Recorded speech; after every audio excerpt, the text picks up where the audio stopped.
Okay, number 14 in my Easter egg advent calendar cyberpunky rundown. Jesus, is this the first time I've mentioned cyberpunk? Might be. These are all cyberpunk Easter eggs in case you weren't sure. Anyway, let's get on with it.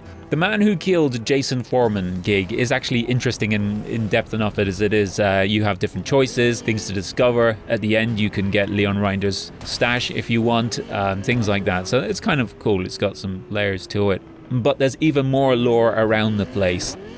You can find more of Jason Foreman's stuff. So you might have stumbled across these garages here near the stadium. One of them has a number pad, but we don't have a code for it. But there is a place where you can find it, and that is in Jason Foreman's den. Now, he has a den. It's accessible at any stage in the game, either before or after you do the gig. And you just head back over. Watch my nice car. So you just head back over to the other side here.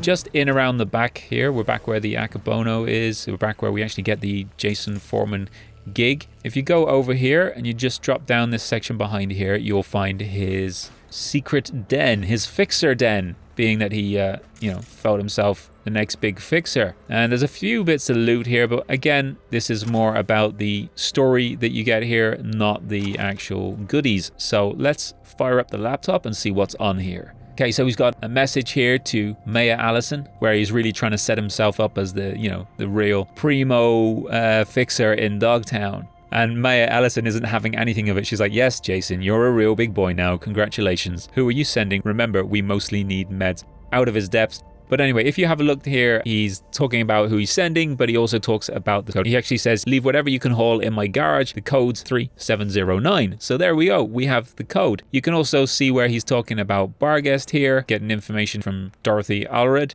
The Barghest on the move is a really interesting conversation. So this is up as far as 1:03 p.m. Now, this is the interesting part. 2 Chooms come in. Don't know them. I send our kids after them. Chooms go to a ripper in the stacks. They leave with different faces. Kids recognize their clothes.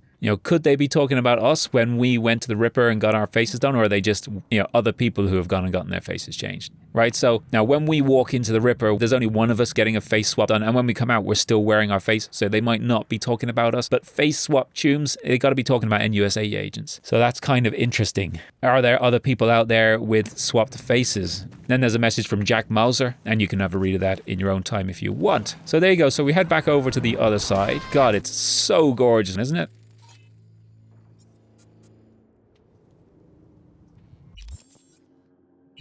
Just absolutely love it. And we head in here. And there you go. Now, there's not a whole heck of a lot in here. He's got some kind of frost tint on the windows. It's a bit bizarre. How does that look on yours? We have a look here. We've got an archived conversation between Jason Foreman and Ellie Scott. Jason Foreman was no angel for sure. Neither was Rinder, as nobody in Dogtown really seems to be. But he seems to have a wise head on his shoulders despite being, a bit full of his own bluster. He wouldn't advise trading blows with Barghest. He knows how dangerous they are. But anyway, so that's kind of an interesting little place to explore. And something else as well, you can actually meet Jason Foreman, or see him anyway. You can't really interact with him in any kind of meaningful way, but before his gig crops up, if you head over there, so soon after you enter Dogtown, if you go over to the stacks here, you can actually see him sitting down. So there's Jason Foreman talking to 2 Chooms, and none of this stuff that's up during the gig is there, and so there he is. So there you go, some interesting Jason Foreman stuff. Okay, thank you very much for watching. I'll see you in my next video.